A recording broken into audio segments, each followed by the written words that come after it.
Assalamualaikum warahmatullahi wabarakatuh. Baik semuanya, sebelumnya perkenalkan nama saya Muhammad Erlangga Setiawan Fauzi. Saya dari kelas Teknik Mesin 3A Fakultas Teknik dan Ilmu Komputer dengan NPM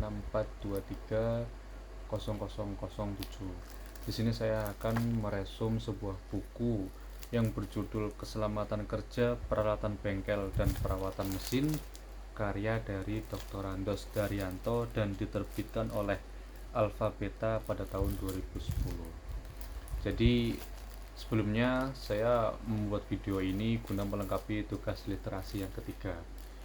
Baik, langsung saja saya jelaskan secara singkat dari buku ini. Yang pertama yaitu membahas tentang kepentingan keselamatan dalam bekerja.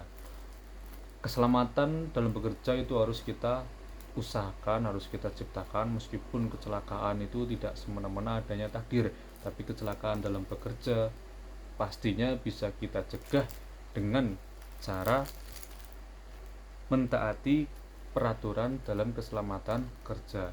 Kemudian yang kedua, di dalam buku ini juga menerangkan tentang peralatan-peralatan bengkel dan kegunaannya, seperti baut, obeng, tang, palu, bor, atau yang lain-lain. Semua dijelaskan sesuai kegunaan, fungsi, dan manfaatnya di dalam buku ini, dan juga keselamatan dalam penggunaannya.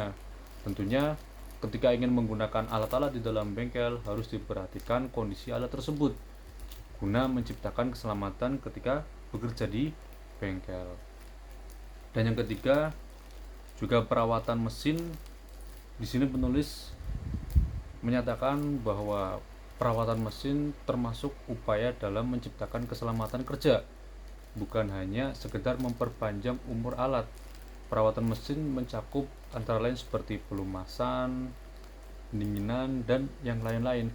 Ketika mesin dirawat dan keadaannya selalu baik, maka akan menciptakan pekerjaan yang lancar, tidak akan menimbulkan keausan, kelonggaran, getaran yang berlebih, dan lain-lain. Hal-hal tadi ketika tidak diperhatikan sejak awal atau lebih awal, maka akan menimbulkan kecelakaan dalam bekerja. Kemungkinan besar ketika alat-alat di dalam bengkel ketika tidak melakukan perawatan, tidak dilakukan perawatan secara intensif, maka alat itu berpotensi mengakibatkan adanya kecelakaan kerja.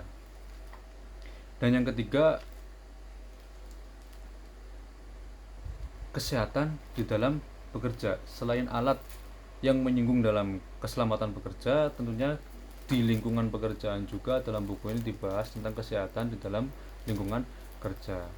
Jadi kesimpulannya pada buku ini, keselamatan itu dimulai dari diri kita sendiri. Dan yang kedua, penggunaan alat harus sesuai dengan standar keselamatan, tetap harus diperhatikan standar keselamatannya. Dan yang ketiga, perawatan mesin adalah investasi keselamatan dan produktivitas, tidak hanya sebagai memperpanjang umur alat. Jadi terima kasih semuanya, mungkin itu sedikit yang bisa saya sampaikan. Akhirul qali hada, wassalamualaikum warahmatullahi wabarakatuh.